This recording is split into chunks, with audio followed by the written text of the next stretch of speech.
Live from KSAT 12. Good Morning San Antonio starts right now. All right, we are starting off with a live look out of the Alamo City.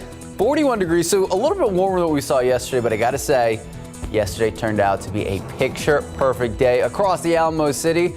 Mike Ostager's in. He's gonna have our full forecast and answer the question, will we see rain tomorrow? Good morning. It is 6 o'clock this morning. It is Sunday. It is January 7th. Thank you so much for starting your morning with us. Did you make it out and about yesterday? We took down all the Christmas decorations. Well, and when you say we, I know yesterday you were like, the husband will do all the work and I will be moral support chair. I held the ladder.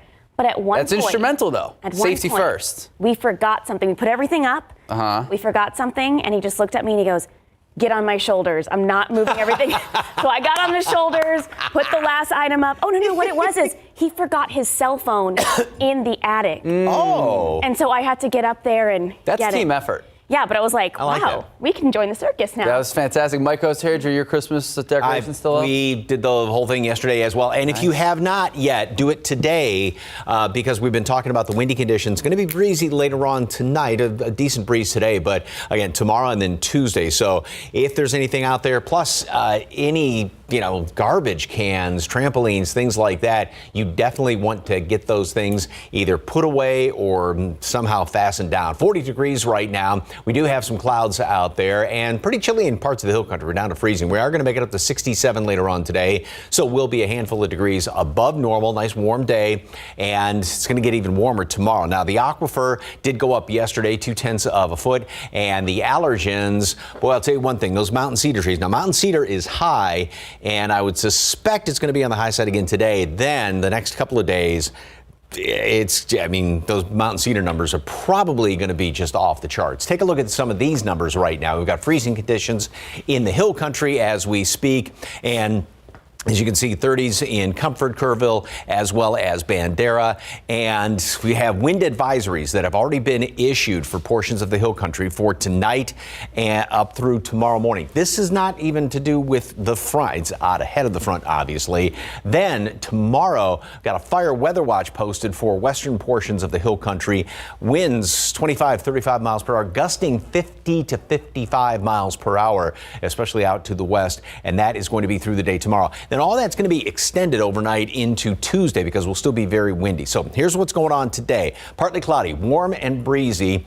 Then tonight, we're going to see a couple of showers. It's going to get windy, especially in the hill country. Just a few little scattered showers here and there overnight. It's going to be a damp commute tomorrow.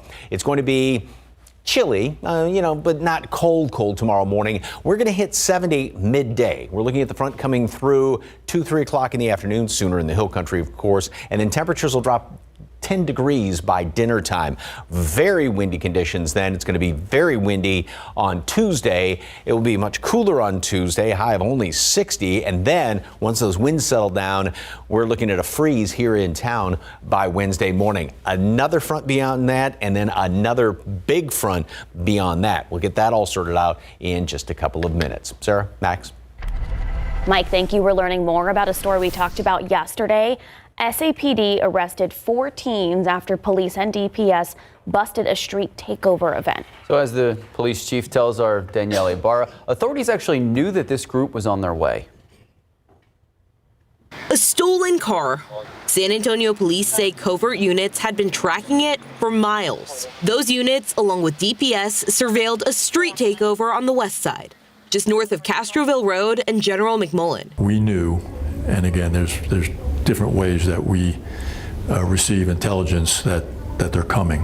Chief Willie McManus says street takeovers are a major safety threat. It's a dangerous, foolish, reckless thing to do on public streets or in parking lots, wherever it may be. McManus says new laws helped police impound 3 cars, all belonging to people charged with street racing. We are going to take your car, and you're not going to get it back, not to mention that you will be arrested.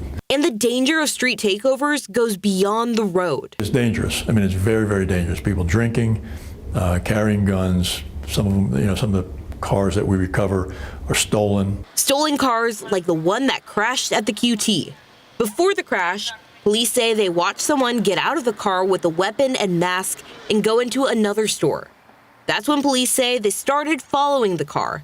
and watched someone toss a handgun out the window.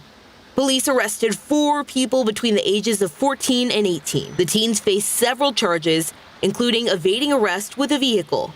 Police also recovered 3 weapons, one of which is stolen. McManus hopes this sting serves as a warning to street racers. Don't come back, and if you do it at your own peril.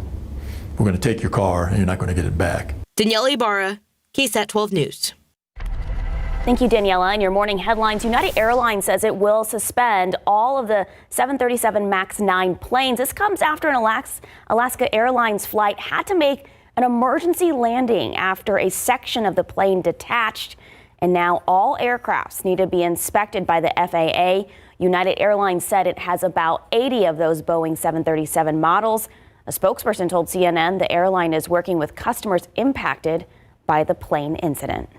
The longtime head of the National Rifle Association, the NRA, Wayne LaPierre, says he is resigning just days before the start of a civil trial. So the trial actually deals with allegations that LaPierre used millions of dollars from the organization on private jet flights, yacht trips, African safaris, and other extensive extravagant perks. The trial is set to start tomorrow, and just hours after LaPierre announced his resignation, a former NRA executive, Joshua Powell, settled his own lawsuit over claims of fraud. The first major snowstorm of the season pummeled the Northeast overnight after leaving an icy mess across the heartland. ABC's Chuck Severson reports parts of the South also getting some severe weather. Severe weather from coast to coast affecting 50 million Americans. In the South, a tornado hit Fort Lauderdale, Florida early Saturday evening as a line of storms moved across the Sunshine State. Videos posted on social media show power flashes and strong winds in the area. A National Weather Service team will determine the strength of the tornado. Amazingly, officials say no one was injured and only minor damage. In the Northeast, the first major winter storm of the year, packing snow, wind, and even freezing rain. Honestly, it feels like an apocalypse out here. Right? More than half a foot of snow reported in parts of southwestern Pennsylvania and West Virginia. In Newton, New Jersey, even horses were enjoying the first snowflakes of 2024. The heaviest snowfall expected in the Hudson Valley, the Poconos in Pennsylvania, and parts of New England. The same winter storm left an icy mess across the Midwest. In Arkansas, a crash on snowy I-94, backing up traffic for miles, leaving hundreds of drivers stuck. I always drive with Google Maps. It suggested that I get off, and at the last minute I said, you know what, I think I'll be okay. Well, I chose poorly. I was wrong. And in Kansas, the snow leading to crashes. Are slammed with calls. I was talking to dispatch a while ago, and the phones just keep blowing up. More than 20 inches of snow expected to fall in the Cascade Mountains. Chuck Severson, ABC News, New York. The NBA is reinstating forward Draymond Green after a 12-game suspension. The league first suspended when he hit a Suns player during the game. This is Green's second suspension of the season. He missed 5 games in November for placing a player in a headlock during a fight. The former Defensive Player of the Year is now able to return to the team. And speaking of teams, how about the Spurs? Wemby and the San Antonio Spurs, they are in Cleveland taking on the Cavs this afternoon. Actually starts at noon. Since spraining his ankle just a few days before Christmas, Wemby has been on a minutes restriction. Head coach Greg Popovich says whether or not the restriction will be lifted, it depends on the results when the medical staff re-examines Wemby's ankle. Now, he talked about his minutes after Thursday's game against the Bucks. Of course, I can't spend the whole game on the floor, but it felt like I made those minutes count. And we managed to keep me in enough minutes so I could be in the court at the end. And the management was good, but until pretty much as good as we can do until I can play full minutes, The minutes restriction is fine, and we understand the caution, but it would have been awesome to see Wemby play 40-some minutes against Giannis. Today, Spurs will have some more help. Malachi Branham probable to play after missing the last game with a right ankle sprain. Branham likely means claiming his starting spot from Trey Jones. Football coverage brought to you by Davis Law Firm. How about them Cowboys? So Cowboys and Commanders kicking off this afternoon, 3:25. We're not betting people here, but do want to let you know the Cowboys, they're heavy favorites, 13.5-point favorites. But with so much riding on the game, I'm sure that Dallas can't help but feel feel the pressure. I know a lot of Cowboys fans are like, we're going to lose this one. You're not. Because we have to go in like that, Max. No, because the Commanders... You go in with too much hope, you just get your heart broken every time. It's the hope that kills you. No, the Commanders want to lose this game so that they can get a better draft pick. All right, but for a team that's already locked into the playoffs, which the Cowboys are too. Many people say the playoffs really begin Week 18. Hard to disagree when it's win or go home for the Texans and the Colts. First play of the game. C.J. Stroud launching it deep. Nico Collins. Collins gets 75-yard touchdown. Texans lead 7-3. Second quarter, the lethal duo generating another big play. Here we go. Quick, off the screen, Nico Collins. Texans, oh, look at that. Pushing forward, 1 yard line. And then here we go. Wait for it, boom. I mean, he's wide open. Middle of the end zone, they go into halftime up 14-3, but it wasn't that easy in the second half.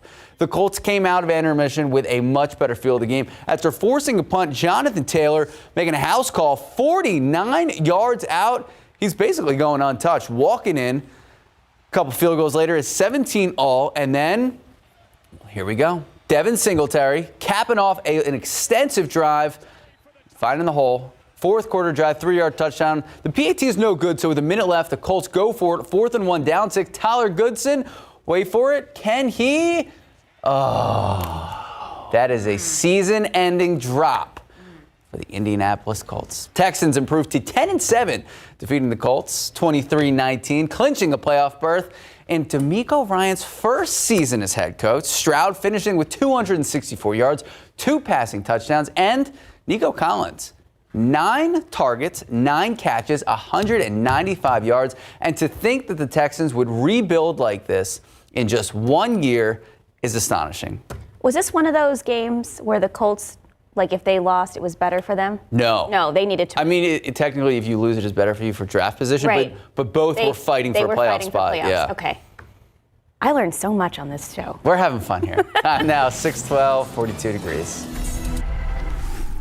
Well, it's 41. Oh, sorry, 41 degrees. Yeah, 40. But all we know is it's cold out there, Max. Too cold for Max Massey. It is too Anything cold. under, what, 65, Max? 50. We'll say 50. Okay. Hey, Mike is in for Sarah. He'll have our forecast when we come back.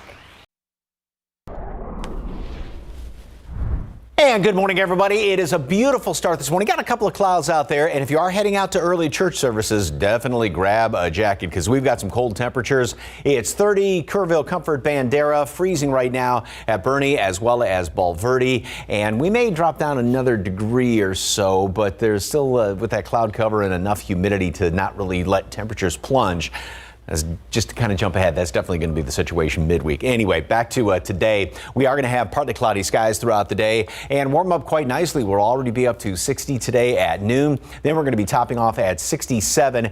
So it starts to get breezy today. Not too bad, but again, we've been emphasizing about taking in anything outside that can blow away or tying it down somehow. Get all your Christmas decorations down because it's going to be windier tonight, especially in the hill country. Then we are going to start to see some very strong winds. So here's what goes on throughout the day today. We have just kind of partly cloudy skies, and then we're going to see some clouds move on in here. By later on this evening, we'll start to see a couple of showers developing here, just a few scattered about. That's going to be the situation late tonight, and then in the overnight hours tomorrow. Damp commute tomorrow morning, so just kind of allow yourself extra time for that. We will have showers, maybe a couple of thunderstorms. Most of the activity, though, is going to be well up to the north of us. So this will start to taper off then by noon, and we clear out midday, right around the time that front's going to start to work its way on through here. Now, back up to tonight, 6 o'clock tonight till 6 tomorrow morning, hill country. Wind advisory has already been issued, as well as well down to the south around Cotulla and our extreme southern counties. Then, throughout the day tomorrow, from tomorrow morning through tomorrow evening, there is a fire weather watch for western portions of the hill country. When the winds are really going to start to pick up, we've got very dry air, so relative humidities are going to be quite low. And speaking of low humidity, here's what it looks like overnight tonight. And then when that front moves through, dew points are really going to be dropping off. So, I mean, you'll feel how dry the air is coming in here by midweek, and that's going to really allow temperatures to drop down. Comes back up. It's going to drop back down again then by next weekend, another front. Get more on that in a second. First of all, tomorrow, breezy in the morning, and then when the front moves on through here, notice how we go from about 30-mile-per-hour wind gusts up to close to 50-mile-per-hour wind gusts by late in the day tomorrow, overnight into Tuesday. It's going to stay very windy, and all around the area, again, we're looking at 35, 40, 45, 50-mile-per-hour wind gusts, maybe even higher than that in some areas, and that's going to be the case, like I said, through Tuesday. Winds will start to ease a little bit, but then we are going to see just still breezy conditions on Tuesday. So it goes like this today: 67, 70 tomorrow. We're going to hit that about midday. Front comes through, knocks temperatures down to about 60 by dinner time, and then we're going to be down in the mid-30s. Very windy. Wind chills are really going to be something on Tuesday morning. Nice looking on Tuesday. Wind settles down, freezing on Wednesday morning up to 65. We get a little bit milder, and then we have another front working its way on through here by Saturday morning, late Friday, Saturday, and it's going to be cold. Then we have yet another pretty good Arctic blast coming in here then for next week, right after MLK Day. We'll tell you more about that throughout the course of the morning. More after this. If a handful of city council members find a way, horse-drawn carriages will be a thing of the past. So in late 2022, District 2 council member Jalen McKee Rodriguez and District 3 council member Phyllis Villagran, they proposed banning horse-drawn carriages by the end of last year. The council members are calling the business, quote, an inhumane, cruel means of travel in San Antonio, end quote. Their proposal has gone nowhere so far, but Mayor Ron Nirenberg said a key council committee will likely take up the issue this year. If not an outright ban, then possibly new rules that would at least partially push the industry out of downtown. The committee has met 8 times since McKee, Rodriguez, and Villagran submitted their proposal. And today is the last day San Antonio Pets Alive is waiving their adoption fees at the Medical Center Adoption Center on Marbach Road. The address right there on the bottom left portion of your screen. This is your chance to save a pet for free. And again, today is the last day for this special. All pets come from SAPA, vaccinated, microchipped, spayed, and with active heartworm prevention. All right, time now is 6:23, 40 degrees. We're getting colder. It's getting colder. Need ideas for breakfast this morning? Yes. Look at your screen. Look at your screen. We'll take a look at a new item at H-E-B after the break. Good morning and welcome back. More reality TV chefs coming to Waco. 2 chefs from season 21. There's 21 seasons. Wow. Of Gordon Ramsay's show, Hell's Kitchen. They're opening up a restaurant in South Waco. So Alejandro Nahar and Alyssa Osenja. Sure. Congrats, Alyssa. They're debuting the Butcher's Cellar. Actually sounds really good. Serving Chop House steaks and fresh seafood. Okay. We're still waiting on an opening date. Mike, you want to go with me? Sure. They look so young. All right. They probably are very young. Good for them. Good for them. All right. And if you're looking to have a date night at home for Valentine's Day, here you go. We're planning like way ahead. I would say like maybe if you wanted to make breakfast for your loved one, this would work. H-E-B debuting its churro, cinnamon, and sugar seasoned bacon.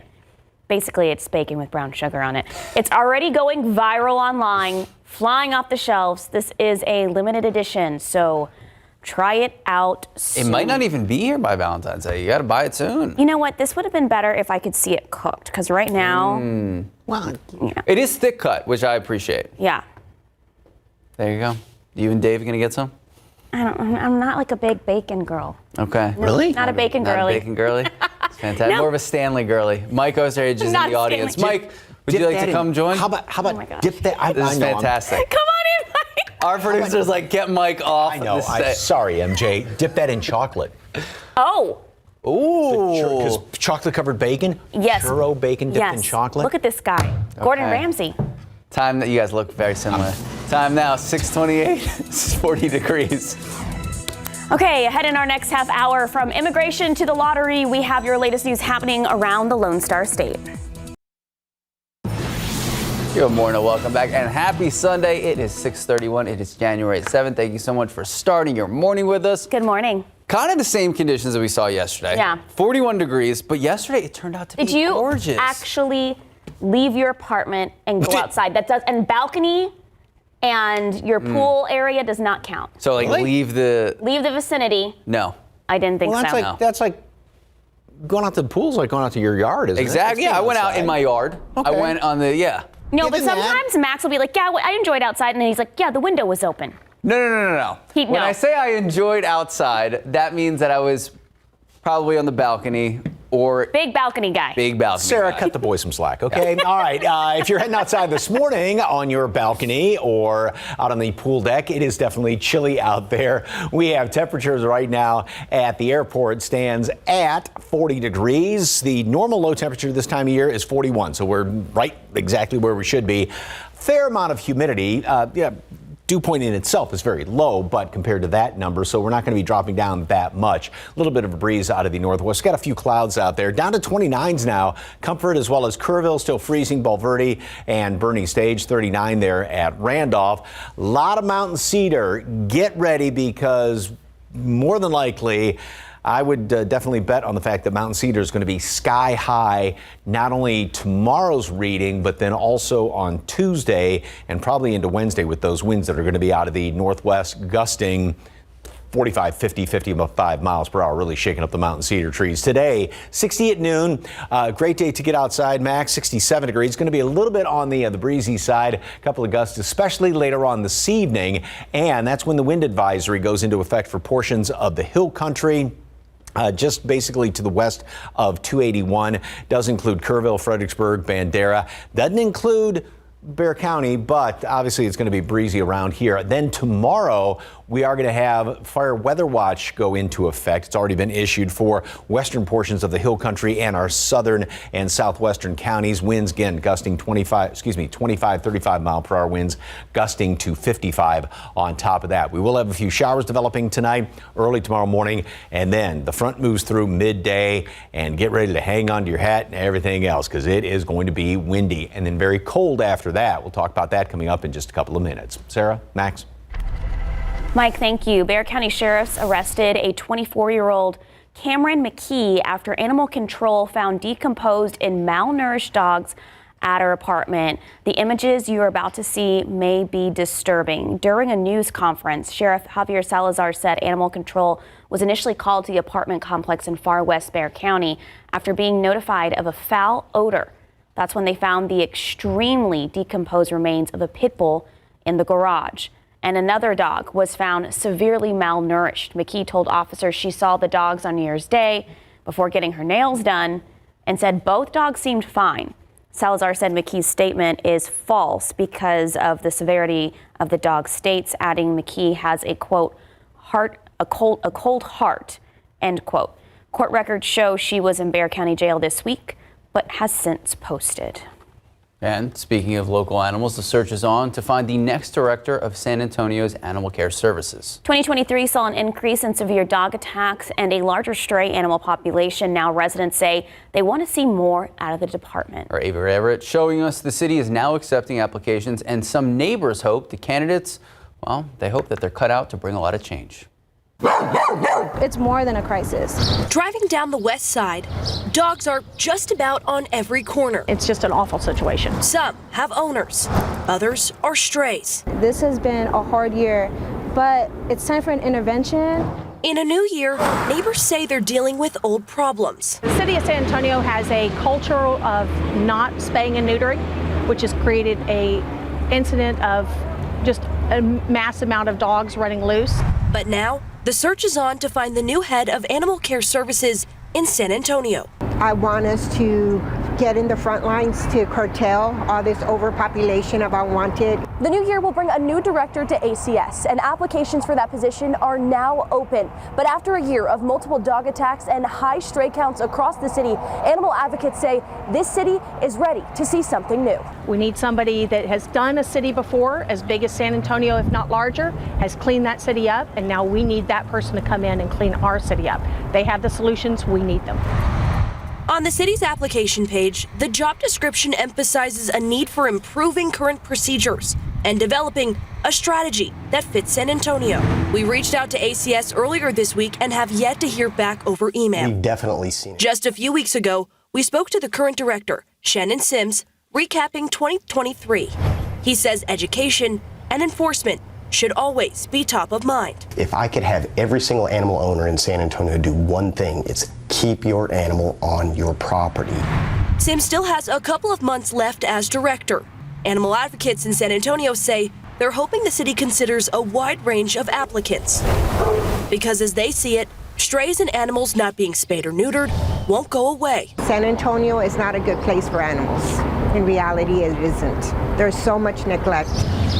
Unless there's new action in this new year. Avery Everett, KSAT 12 News.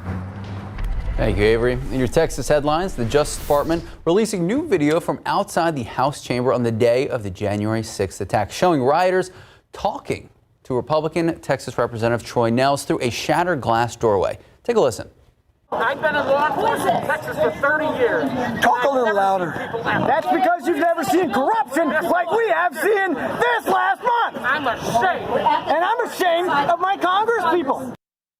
So the rioters are heard shouting at the congressman, some yelling that this is our house. As you heard, the Texas representative is actually telling the rioters he is ashamed of their behavior and that he has served in law enforcement for 30 years and has never seen people act that way before. Now, the person shouting the video, that is Damon Beckley, and he will face sentencing next month for obstructing the Electoral College certification process and civil disorder.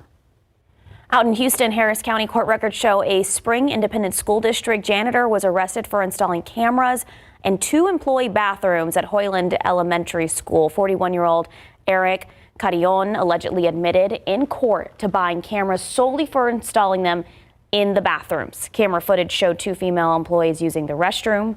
Spring ISD released a statement saying the cameras were found in an area that only he had the keys to. He is being charged with invasive visual recording, and an email was sent out to all parents and staff. He has been since released on bond.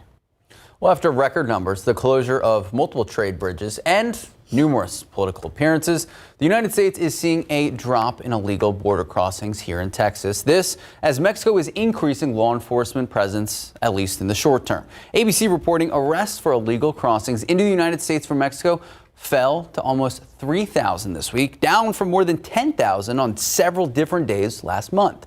Mexico's immigration agency, they sent over 20 flights from its border region with the United States to southern cities during the last 10 days of December. Most were a city across from Eagle Pass. Mexico also ran 2 removal flights to Venezuela with almost 400 migrants. Respiratory illnesses during the holidays, well, they've spiked across Texas. New data from the Texas Department of Health and Human Services shows in just 1 week, Texas saw an almost 5% increase in positive flu tests. The CDC says Texas is currently in the very high level. In Bexar County alone, there has been almost 1,000 new cases of the flu since this time last month. Forbes releasing its top 10 fastest growing ports in the United States, calling the port of Corpus Christi an energy exporting powerhouse. You can share if you'd like. Woo-hoo. There you go. Since 2013, Forbes says the port of Corpus Christi grew over 200%, adding that the port is so strong, it is also one of the worst performing sites for imports over the decade, down over 60%. Now, Corpus, followed by the port of Mobile, Alabama, and Atlanta's Hartsfield-Jackson International Airport.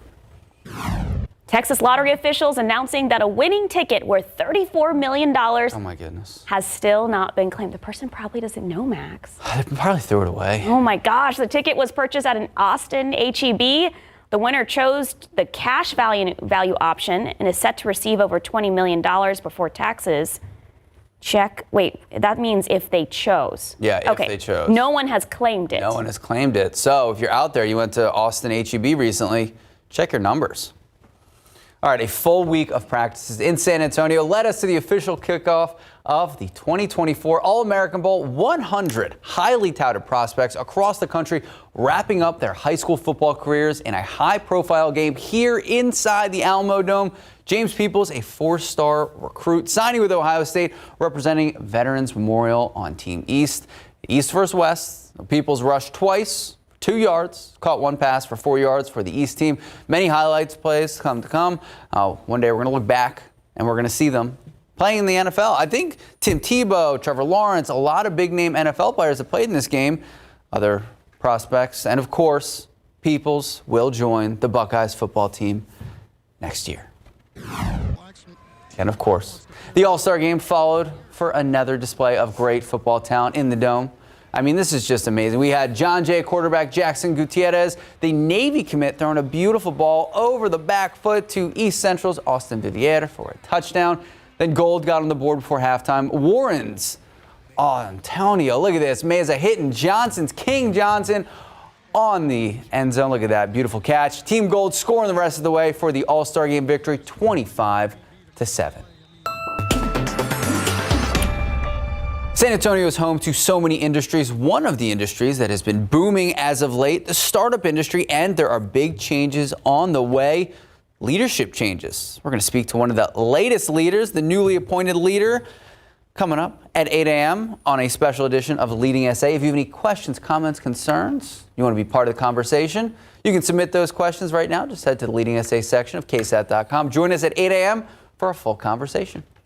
Time now, just about 6:43, 40 degrees. Still ahead on GMSA, calling all nights and jesters. Let's go. The Kerrville Renaissance Festival is back in action.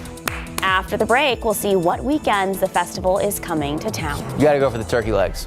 Have you ever been to a Renaissance Festival? I have covered several. Okay. Gotten lessons in, Jousting. Yeah. Did you get a turkey leg? It's like the size of a Saratoga. Yeah, it's like 5 feet tall. Fantastic. All right, we're going to check in with Mike in just a few moments. Okay, the Kerrville Renaissance Festival is set to bring back the knights, jesters, and medieval revelry as it returns for its 8th year. The festival will take place the last 2 weekends this month, along with the first weekend of February. Nice. Visitors can enjoy battlers, dancers, and contests, along with over 30 shops offering crafts, accessories, and clothing. And of course, funnel cake will be available, as well as turkey legs. That's what we're here for. Mac and cheese brisket, and so much more. Tickets are on sale. Mike, have you been out there? No, I haven't. We just had a gentleman on the show on SA Live the other day, and they have a raptor rescue.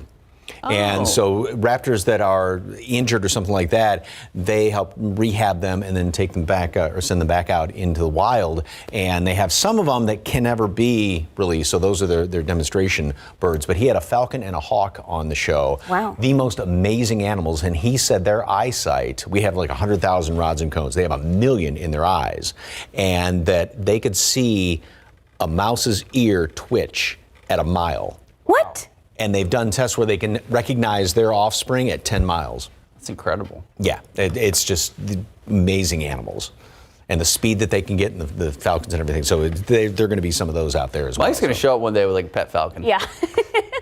I can see it. Well, Big flex. They do practice the falconry, I should say. Yeah. So, yeah, very, very interesting. Cool. So check that out if you are out there. So, all right, it is cold this morning. Bundle up. And we've got some, you can see a few clouds there off in the distance. We'll have more sunshine midday and then more clouds later on tonight. Okay. You may have seen Sarah talking about this yesterday. So a lot of times we kind of stray away from talking way down the road because a lot can change between now and then. But there are indications that there's another pretty good chunk of Arctic air that's going to be coming on in here. And this is just something we're keeping an eye on for then next week. We're talking about the week of the 15th, so a week from tomorrow. This would be a brief hard freeze. And so that's the one thing to emphasize. Now, a lot can change, of course, between now and then. But this would be associated with then basically the third cold front in the forecast. We've got the front moving through tomorrow. We've got another one late in the week and then that next one. So here's what's going on with the upper level wind pattern. And we've got this low, which like every other one, it seems like that's moved through in the past couple of months, stays too far to the north to give us a whole lot of beneficial rain. But this will pull down that front, and that's going to be right around midday tomorrow. Bring in colder air. It's windy, wind chills Tuesday morning, definitely going to be down there. Then wind settle down, colder air settles on in here for Wednesday morning, and we'll have about normal temperatures going into the rest of the week. Then, as you can see, another low is going to be developing up here, and that is going to bring yet another chunk of colder air in here for Saturday and then into Sunday. And so that will be the second front. So we get another freeze on Saturday. Then we get that next one, which looks like it's going to be coming through by the week of the 15th. All right, let's get back to the front that moves through tomorrow. Winds It's going to be breezy tonight, but tomorrow, that's when the winds really start to get screaming. And we're going to be looking at gusts 30, 35, 40 miles per hour, 45, even 50 mile per hour wind gusts throughout the evening hours tomorrow night, overnight into Tuesday morning. Very, very blustery. That's why we keep emphasizing even things like trampolines in your backyard. I mean, make sure they're staked down or something. Garbage cans, so they're not, down the road, a couple of neighbors down by tomorrow night into early Tuesday morning. And still fairly windy throughout the day on Tuesday, but at least the wind will begin to settle down. Now, tonight, throughout the day, like I said, we're going to have partly cloudy skies, nice looking day, but then we're going to start to see a few showers developing later on this evening, even a couple of thunderstorms by early tomorrow morning. But most of that activity, because you saw that low that's going to be traversing right across the panhandle, most of the activity is going to be well up there to the north of us. But we will have a damp commute tomorrow with a few showers, a couple of stray thunderstorms around the area. Then that's going to be clearing on out as that front moves on through and clears things out. So we'll have a lot of sunshine in the afternoon tomorrow. But like I said, just to be ready, it is definitely going to be windy, breezy tonight, but windy tomorrow. So here's what's going on. 67 today. We will hit 70 tomorrow prior to the front moving through right around midday. A couple of showers, even a thunderstorm overnight tonight. Now we will start off relatively mild at 55. Then the windy conditions tomorrow evening, Tuesday, and once the wind settles out, we'll start off, by the way, in the 30s on Tuesday, so wind chills are definitely going to be a factor. Stay at 60 on Tuesday, down to freezing on Wednesday, a little bit milder than the end of the week, and then next front comes through for next weekend, so it looks like another brief touch of freezing by Saturday morning. Ooh. Mm-hmm. Wow. But get ready for tomorrow. Again, breezy tonight, but tomorrow night and Tuesday. I just like Sarah's soundboard reactions. Ooh. Yeah. Wow. Well, I'm just like, those are freezing temps on there. I'm going to have to get my plants ready. Yeah. Not a long, hard freeze, but just enough. Yeah, just enough. Thanks, Mike. Time now, 6:52, 40 degrees. So you think you can dance? Fans will see next season a little bit different. We'll tell you why in your entertainment news. That's after the break. All right, so you think you can dance? The show is losing one of the judges for the time being. Nigel Lithgow says he is stepping away after he was accused of harassment by a fellow judge, Paul Abdul. Now, production companies behind the reality competition series released a joint statement saying they haven't made a decision yet about a replacement judge for this season. Lithgow said in a statement he is dedicating himself to clearing his name and clearing his reputation. And a Love is Blind contestant has filed a lawsuit against Netflix. Renee from season 5 says her love interest on the show turned out to be, quote, a walking red flag. Court documents show Carter Wall was violent, unemployed, had addiction problems. The lawsuit says these issues became apparent to Renee and production staff while filming, but she was warned about legal action if she left the show. Netflix says she violated her NDA agreement by speaking out, and her lawsuit is an effort to fight that. Time now is 6:56, 40 degrees. We'll be right back. Take a look outside right now, and we are enjoying a nice looking sunrise as the sun is thinking about coming up right now. A couple of clouds still hanging around here. It is chilly, though. If you're heading off to early church services, make sure you bundle up. 50 at 10 o'clock, 60 noon, 67 high temperature today. Partly cloudy sky. It's going to be breezy today, and then a couple of showers going to be developing later on tonight. Now, it's going to be a damp commute tomorrow, by the way. Wind advisory goes into effect at 6 o'clock tonight till 6 in the morning for the Hill Country. Then we will have fire weather watch for western counties tomorrow. And we've got that big front moving through mid-afternoon tomorrow. All right. Thank you, Mike. Mike, thank you so much. We'll see you back here at 8 a.m. See y'all at 8. Live from KSAT 12, Good Morning San Antonio starts right now. All right, Sarah Costa, you got your wish. We're in the 30s. That wasn't my wish. Taking a live look out at the Alamo. Lies. Mike Osterage is joining us, and the sun is out. The temps are down. There we go. Mike's moving the camera a little bit. Good morning. It's 8 o'clock this Sunday. It is January 7th. Thank you so much for starting your morning with us. Yesterday, we also dipped into the 30s a little bit. Turned out to be a picture-perfect day out there. Sun was out. If you joined us at 6 a.m., yes, I did make it outside. And I say via the balcony. I say getting outside, as long as you get direct sunlight, that is not, I'm like a plant. Yes. As long as it's not just through the window, that constitutes being outside. Okay. Yeah, for an elongated amount of time. I don't know if I really agree with that, but I do like your analogy. Thank you. I do what I can. Max is a full sunshine plant. That's it. I sparkle, Mike. Thanks. So what, you're like chlorophyll or something over there? No, I need chlorophyll. I think we all need a little sunlight. We all need a little sunlight. As you can see, we do have a few clouds hanging around here right now. Temperature stands, as we were talking, at 38 degrees. Normal low right now. We're still in the coolest time of the year historically, and that goes through the 20th of the month. Normal low is 41 degrees, so obviously we are below that. And we are going to have sort of a mixture of sunshine and clouds today. 67, normal high is 63, so start off cool, but warm up very nicely, and that's due to the dry air that's in place, and that doesn't hold the heat in. But then again, like I said, it heats up very quickly. The aquifer yesterday jumped up. Just used to saying drop down 0.2 of a foot. At Mountain Cedars on the high side today. It's going to be interesting to see what that number is tomorrow morning, Tuesday morning, as well as Wednesday after that big front moves on through here. Take a look at some of the temperatures around the area. Have dropped down now to 28.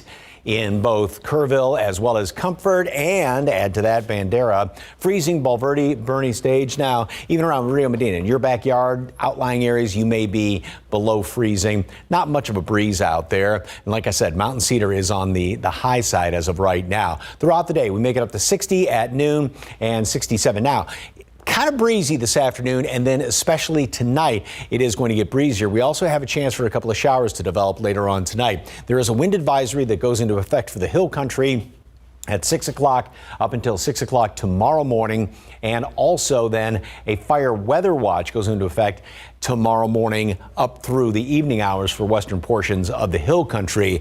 My guess is advisories, wind warnings, maybe even red flag warnings are going to be issued throughout the day tomorrow and going into Tuesday because of those very, very strong winds. We're still looking at that. And then some colder temperatures in behind that. We'll get it all sorted out in just a couple of minutes. Sarah, Max.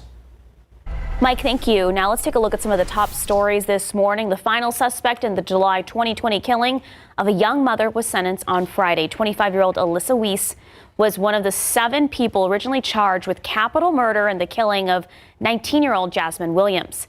In a deal with prosecutors on Friday, she pled guilty to a lesser charge of robbery in exchange for 10 years of probation that would allow her to avoid a conviction if she successfully completes it.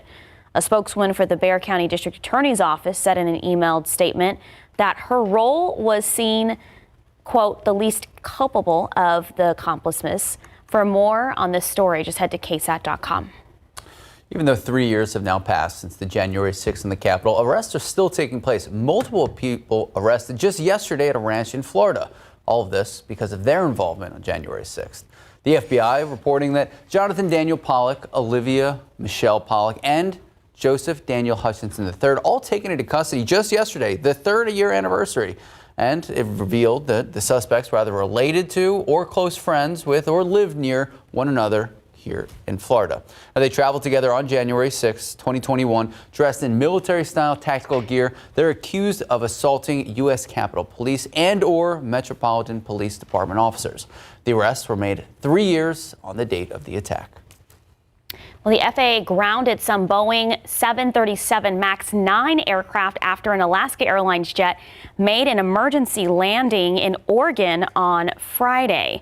The airline says it canceled at least 160 flights on Saturday and expects disruptions in air travel will likely last through next week. The FAA and NTSB are investigating Friday's incident. A number of passengers suffered injuries during the incident, but are recovering.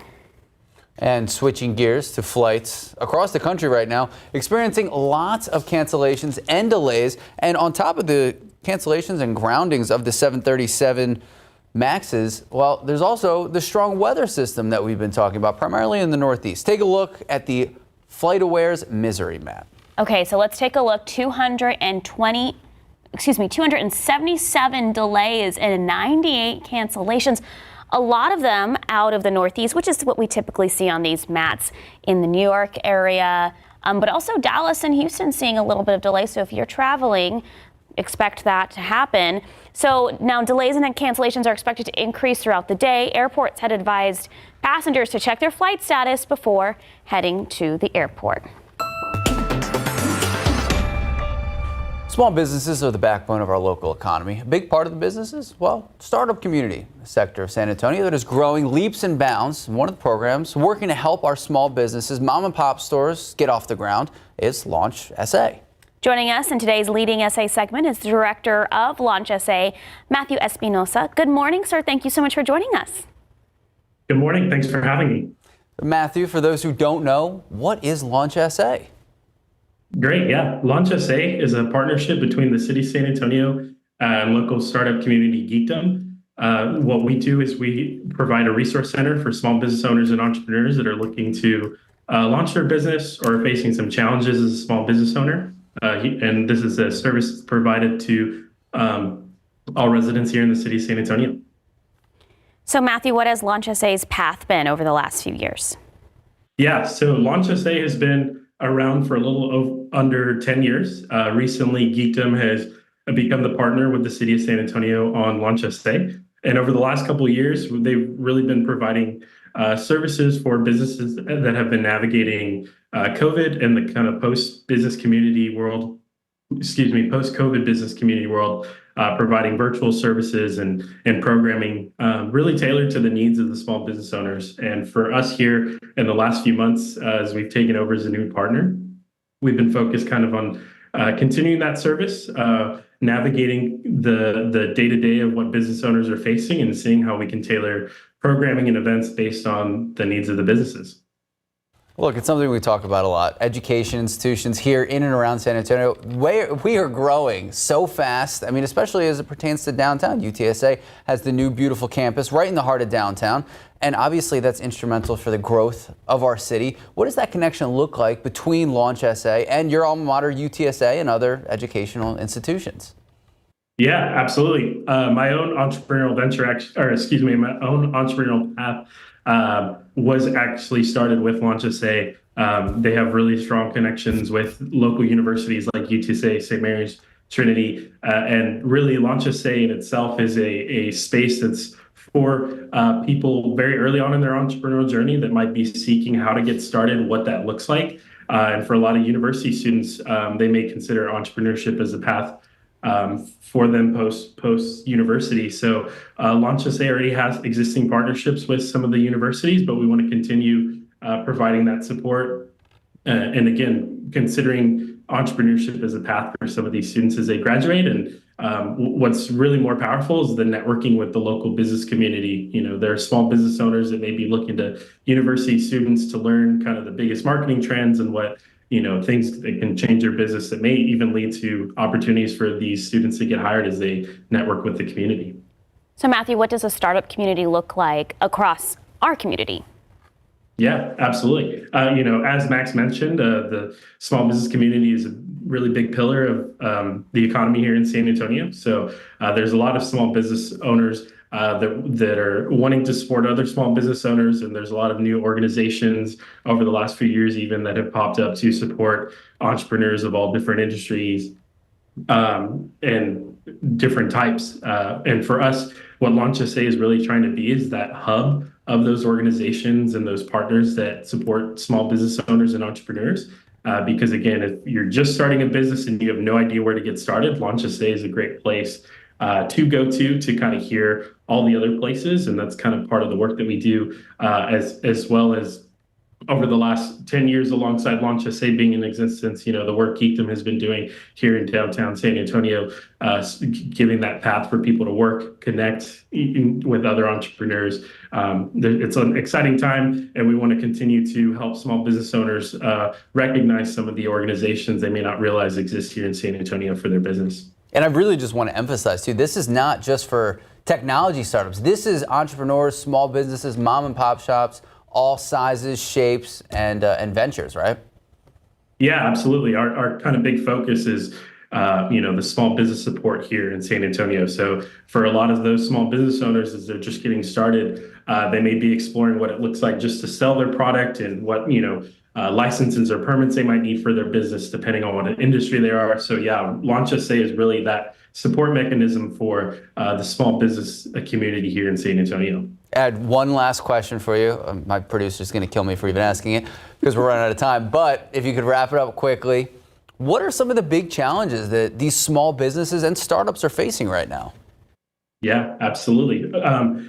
Over the last couple of years, it's really been navigating COVID, for a lot of these businesses, but also post-COVID as the world has kind of changed for small business owners day to day. And that starts with resource centers like ours, right? We had to pivot virtually, both Launch SA did and Geekdom as well. So really, we're focused on helping activate and bringing back that community in person. And again, there's new challenges and new things that are faced. And for a small business owner, they're probably facing 10 to 15 different things that are new to them. So having that small business owner being able to connect with another one to help them and guide them through the process is kind of some of the work that we're doing.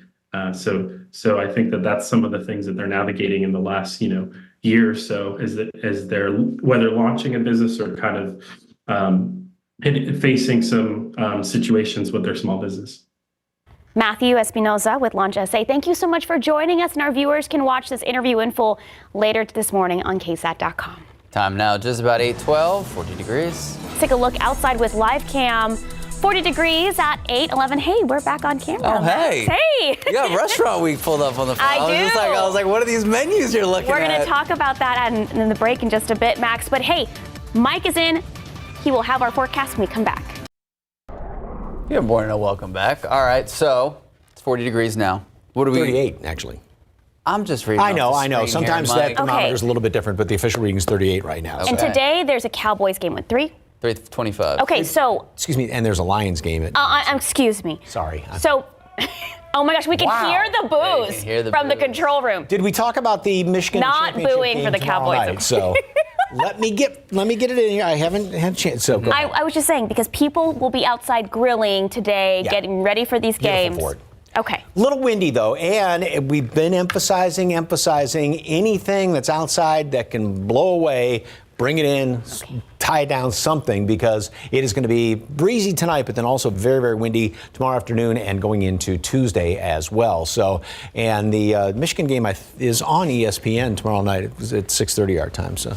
Sorry. Mike is very excited about this game. It's been a while, and the line. Anyway, beautiful start this morning. Couple of clouds out there right now. And yes, it is on the chilly side. We've got freezing temperatures in parts of the hill country right now. All right, here's what's going to be happening throughout the day. We'll have sort of a mixture of sunshine and clouds.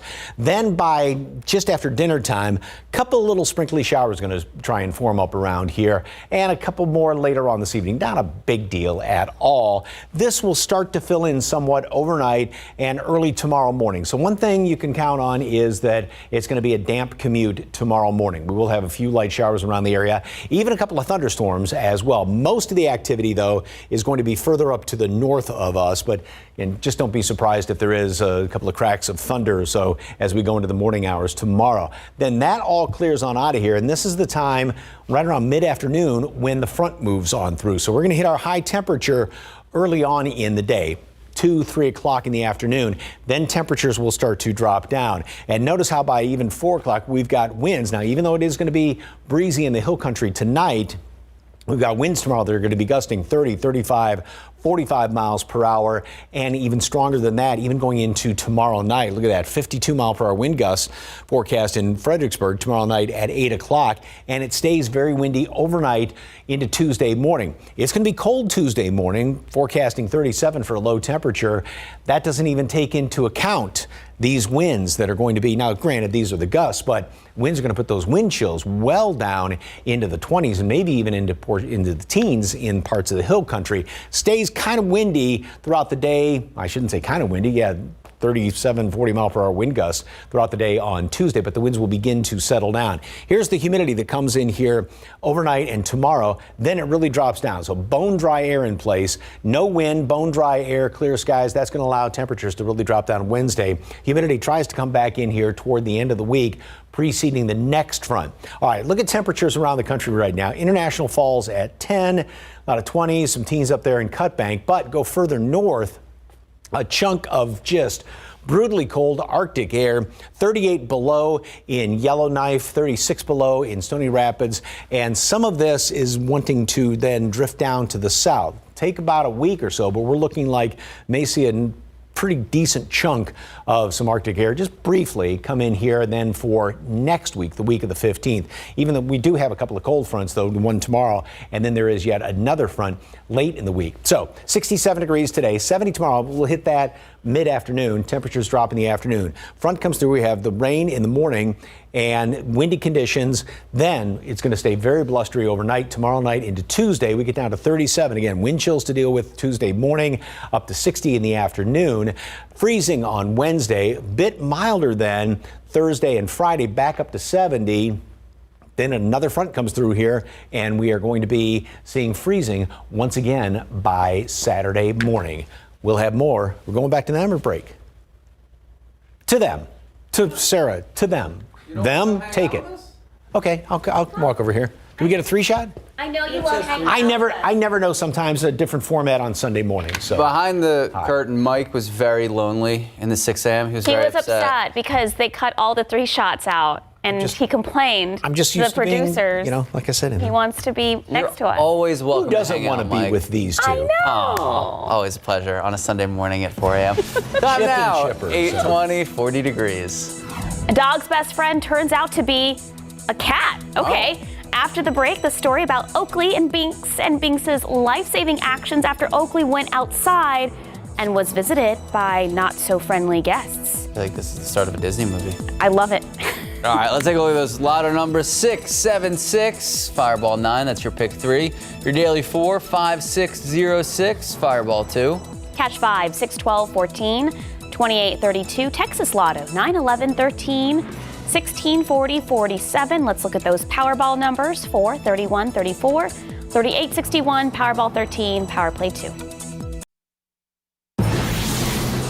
Well, they say people fight like cats and dogs, but how about a cat that fights for a dog, saving her life? CNN's Jeannie Most reports on the feline who put her life on the line.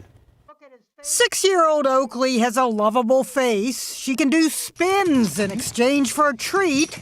But when she went out to do her business in the backyard of her Edmond, Oklahoma home, no amount of spinning would have saved her from the coyote that pounced if the family cat hadn't jumped in. Is she a tough cat? Like, is she like a street cat? I mean, is she... Yeah, she's a gangster. Lane Dyer says Binks is a stray that he and his family take care of. Her and Oakley hit it off pretty good from the beginning. So when the first of 2 coyotes grabbed Oakley, it was Binks to the rescue, taking on the intruders, scaring them away, though not before Oakley suffered wounds that had blood spouting out of her chest, unfortunately. But with stitches and a splint, Oakley recovered a little over a month later. And so she yawns over the story of Binks saving her. Coyotes have become such a danger to small dogs that one owner created the coyote vest. Done. With spikes protruding from a Kevlar vest and even a set of coyote whiskers. Nylon bristles that at least look intimidating. But who needs a coyote vest? I think she's shown that she's not afraid of much. When the cat has your back. Jeannie Most, CNN, New York. Good morning. Happy Sunday. It is January 7th. I'm Max Massey. I'm Sarah Acosta. Happy Sunday. And you went outside yesterday. I went outside. I did not take my Christmas decorations down, but they're done. You got everyone. Everything went smoothly. No injuries. Minus the phone being left in the attic, and I had to crawl on my husband's shoulders to get the phone. That's teamwork. It was teamwork. It's team bonding. My footprints were on his shirt for the rest of the day. I didn't say anything. He didn't see them. I just we went to the restaurant later. I was like, oh. Oh, you let him wear it to the restaurant. Well, I mean, we were like in, whatever clothes. And I was like, oh my God, there's footprints on the back of his shoulders. Sarah also doesn't tell me when my tie is sideways or I have stuff on my face. So I think this is just a personality thing. I just don't really notice. That's fair. Until usually after the show. I'm like, did you wear that? Yeah. Mike Osterhage, on the other hand. When Great attention to detail. Oh my gosh. When the we best. start the new show, KSAT's Got Talent, and you and your husband can do the, the acrobatic thing. Yeah, yes. pretty much Cirque du Soleil over here. Okay, beautiful start to the day. We've got a couple of clouds out there. It's definitely cold. You need to grab a jacket. We've got temperatures right now that are, and I've got, hang on one second, I'm going to click a couple of different buttons here because I had the wrong show popped up. And temperatures are in the 30s. We've got some freezing readings in portions of the hill country as of right now. Let me get back to this graphic. Here we go. And right now we stand at 38 degrees out there at the airport. Dew points at 35, and then a little bit of a wind out of the north. And we'll have kind of a mixture of sunshine and clouds throughout the day. And like I was talking about, freezing temperatures, 28s, Kerrville, Comfort, 29, Bandera, and right at freezing up the road in Bernie. And then in and around, say, Rio Medina, your backyard, you may be at freezing. Then we're going to see a huge warm up with those dew points down in the 30s. That allows temperatures to warm up. So we're going to be gaining basically 30 degrees throughout the course of the day. Mountain cedar is very high. This is from yesterday's reading, and it's going to be interesting to see what it is then tomorrow morning, Tuesday morning, and Wednesday, because it's going to be breezy tonight. We'll have primarily southeasterly winds, but then when the wind shifts around out of the northwest tomorrow, that's really going to shake up those mountain cedar trees. So we may be looking at some of the highest mountain cedar readings we've had so far this season. Wind advisories for the hill country, 6 o'clock tonight up until 6 o'clock tomorrow morning. Then fire weather watches for western parts of the hill country tomorrow morning through tomorrow evening with those winds that are gusting 55 miles per hour. And this is going to be extended as we go on into then tomorrow night and Tuesday. So partly cloudy, warm, breezy today. A couple of showers tonight, windy, breezy. Then tomorrow, morning showers, couple of thunderstorms, 70. We hit that midday. Front comes through here, very windy then tomorrow night in through Tuesday. Wind chills Tuesday morning are going to be really, really down there. And then we're going to be hitting a freeze on Wednesday morning after those winds slacken off. Another couple of fronts down the road. We'll talk about that in just a couple of minutes. Sarah, Max. Thank you, Mike. San Antonio police still investigating an apartment shooting that ended with a 22-year-old man in the hospital. This is what we know right now. It happened yesterday just before midnight. This is at a apartment complex on Starcrest Drive. It's not too far from Parent Vital and Loop 410. Investigators telling us a man got into an argument with a woman earlier Friday night. Later, she came back, she found him, started shooting at him through the door.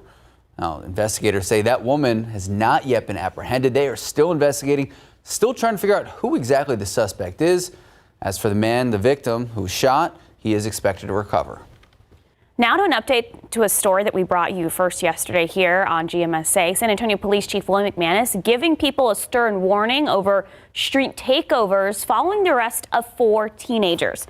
DPS had surveyed the streets takeover on the west side just north of Castroville Road and General McMullen in the early hours yesterday morning. Police followed a car where they saw someone toss a handgun out the window. That car ended up crashing into a QT. Police arrested 4 people between the ages of 14 and 18. The teens face several charges, including evading arrest with a vehicle. Chief McManus says street takeovers are a dangerous thing, and those who do it will face the consequences. It's a dangerous, foolish, reckless thing to do on public streets or in parking lots, wherever it may be. We are going to take your car, and you're not going to get it back. Not to mention that you will be arrested. Police also recovered 3 weapons, one which is stolen. McManus hopes this sting serves as a warning to street racers. Well, the search is now on for a new director of San Antonio's Animal Care Services. That is not the video on the screen, but we do have a lot more to talk about. So this comes after a year of severe dog attacks and, of course, heightened stray animal populations. Residents across San Antonio say they want to see more out of Animal Care Services. Now, on the city's application page, the job description, well, it emphasizes a need for improving current procedures, developing a strategy that fits our community. Now that we're in a new year, neighbors say they're still dealing with the same old problems. They find strays, they have animals not being spayed or neutered, and that's why animal activists, advocates, well, they're hoping the city considers a wide range of applicants. This has been a hard year, but it's time for an intervention. We need somebody that has done a city before, as big as San Antonio, if not larger, has cleaned that city up, and now we need that person to come in and clean our city up. They have the solutions, we need them. And of course, for the application process, we reached out to ACS earlier this week. We're still waiting to hear back. Just a few weeks ago, though, we spoke to the current director, Shannon Sims, recapping 2023. And they say education enforcement should always be top of mind. Here's some good news. If you saw a convoy of cars escorted by police on I-35 yesterday, it was for a good cause. Wheels for Wishes rides to benefit St. Jude's Children's Hospital. They do these kinds of rides back and forth between the Alamo City and Austin a few times a year. Everyone that rode on the escort donated a minimum of $20. And the final push is on in Iowa with the all-important caucuses just over a week away. So former President Donald Trump still solidly in the lead, and well, he's stepping up his campaign against Nikki Haley. ABC's Mary Alice Parks explains. The pressure is on. Republican candidates in Iowa turning up the heat on each other, and in particular on frontrunner Donald Trump. God bless President Trump. He's been on a temper tantrum every day about me. Not building the wall, elevating Fauci, adding 7.8 trillion. There's a lot of reason why he should not be the nominee going forward. Florida Governor Ron DeSantis accusing Trump of not following through on his promises, like getting rid of the constitutional right to citizenship if you're born in the country. He had 4 years in office. All he had to do was sit down at that Oval Office. Former South Carolina Governor Nikki Haley making one of her strongest arguments to Republican voters, talking about how well she does in hypothetical matchups against President Biden. What we have to do is make sure we don't have another nail-biter of an election. Though many of Haley's own supporters acknowledging Trump's commanding lead in the primary polls. What do you think Nikki Haley needs to do here in the state to show the rest of the country she can compete against Donald Trump? Well, if she could get second place, that would help out a lot heading into New Hampshire. I don't know if she can do it. Trump focused on his rivals, too. Nikki Haley has been in the pocket of the open borders establishment donors for her entire career. And speaking to his supporters about the Civil War fought over slavery, saying he thinks it could have been negotiated. See, there was something I think could have been negotiated, to be honest with you. I think you could have negotiated that. That was Mary Alice Parks reporting. A video game now being credited with helping finding a missing teenager from Ohio. Now, authorities in Marion County, Florida say it turns out she was lured to a 31-year-old man's home because the two shared an interest in the game World of Warcraft. Sheriff's deputies in Marion County arresting this man, Thomas Ebersol. Authorities say he initially denied knowing the 16-year-old, but later admitted he drove to Ohio to meet up with her. The suspect also telling investigators he was in a romantic relationship with the teen, planned to hide her in his home and make her his wife. He is now facing multiple charges. Defense Secretary Lloyd Austin was hospitalized for several days after New Year's, but did not share that news with anyone, including President Biden. Austin made public his hospitalization for the first time on Saturday. He revealed that he spent several days at Walter Reed National Military Medical Center and thanked the medical staff for its care. He was reportedly admitted after he suffered complications from an elective surgery. As of Saturday evening, Austin was still in the hospital, even though he had resumed his full duties. The White House has since said the president has complete confidence in Secretary Austin and is looking forward to him returning to the Pentagon.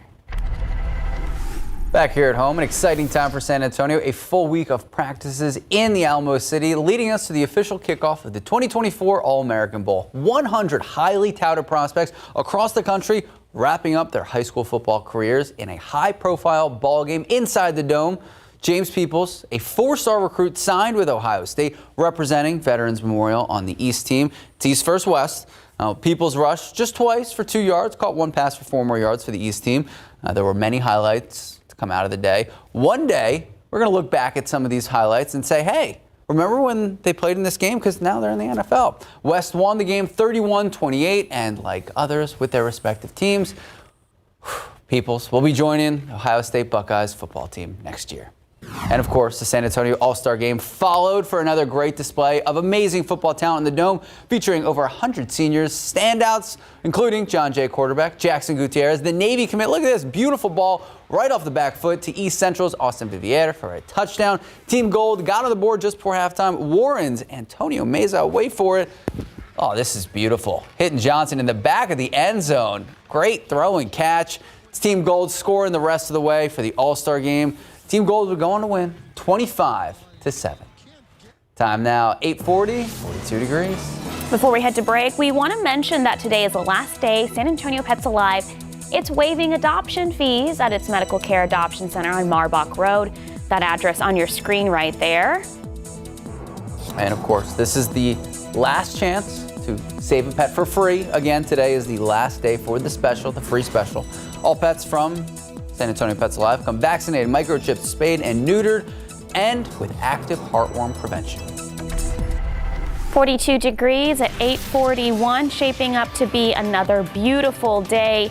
So if you are going to be, grilling, barbecuing, getting ready for the Cowboys game, my favorite time of the day on Sundays before a Cowboys game is smelling all the brisket in the air. Oh, that sounds fantastic. Mike will let you know about the forecast when we come back. Good morning and welcome back. We love the planets here. We're getting a breathtaking new look at Jupiter's moon, Io. Sure. Okay, Mike's shaking his head. Yes, he's our local scientist. The most volcanic body in the solar system. NASA sharing these images on social media after the spacecraft Juno came within, not too far, 932 miles of the moon back on December 30th. That is the closest a spacecraft has come to Io in more than 20 years. Scientists say they hope the flyby will allow them to gather data about Io and its volcanic nature.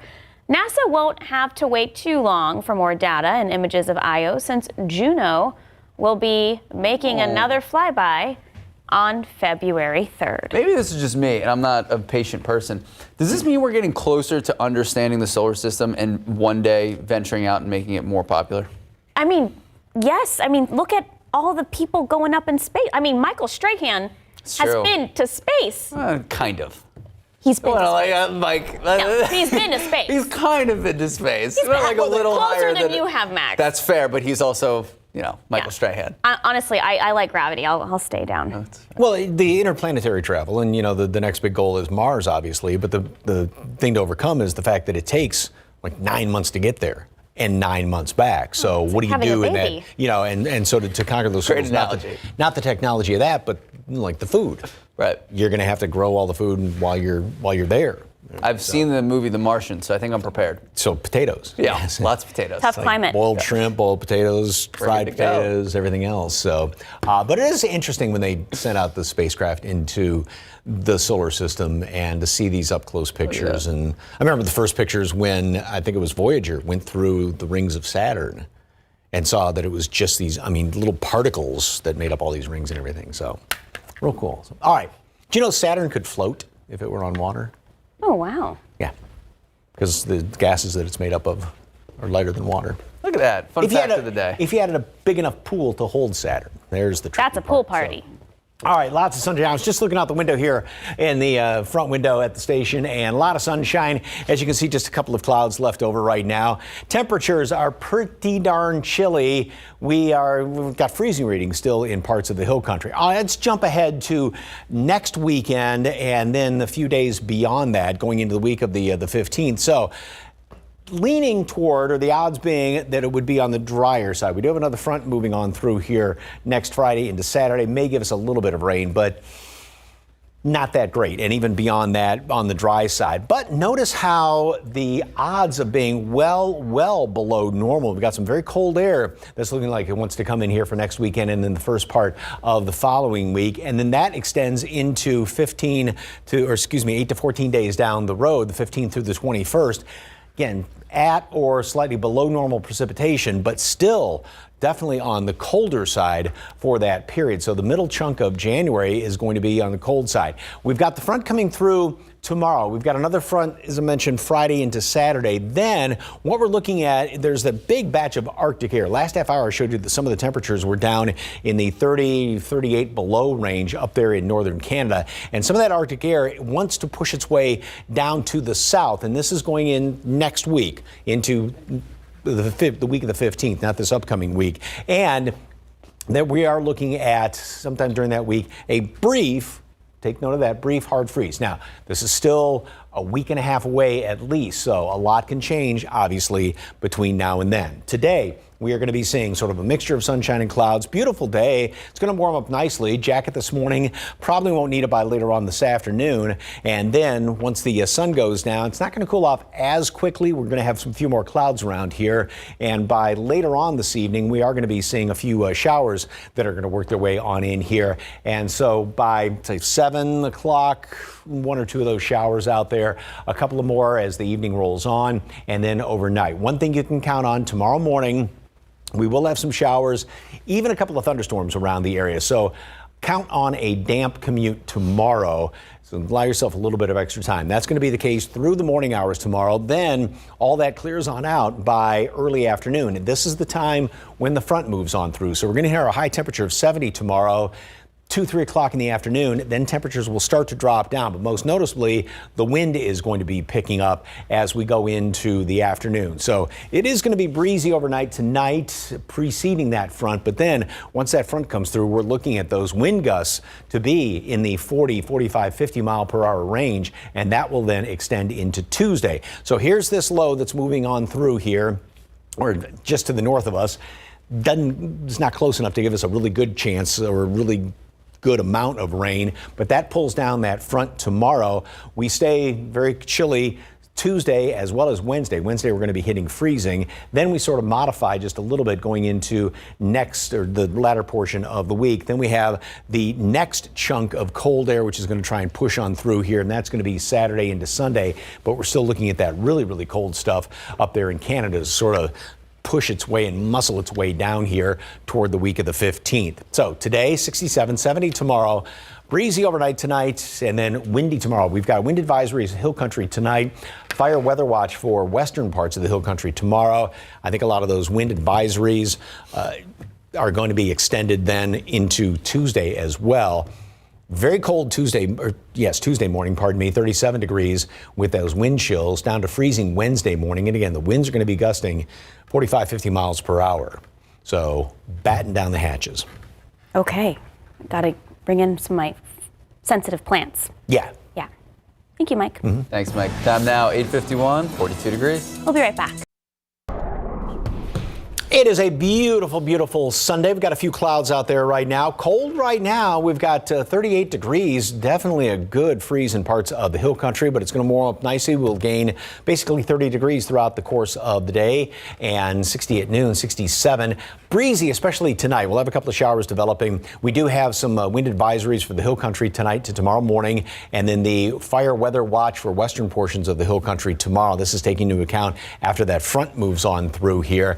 And my guess is a lot of the advisories, fire weather watches, even potentially red flag warnings going to be issued then Monday into Tuesday because of the windy conditions. 70 tomorrow prior to the front moving through. Wind chill Tuesday morning is going to be tough. And then 60 in the afternoon, freezing Wednesday, milder the rest of the week, and another front comes through Friday into Saturday. Few showers, couple of thunderstorms overnight and tomorrow morning. So bit of a damp commute tomorrow. Keep that in mind. Thank you, Mike. Okay. Cowboys play at 3 today? 3:25. Okay. Are we doing another version of ESPN here? Yes. Okay, so Cowboys fans, with a win, you clinch the division. You're going to win because the Commanders actively want to lose. Okay. Yes, Mike, we Cowboys know your have Lions control their own destiny, right? Yes. And the Lions play the Vikings again. Have a great day. So.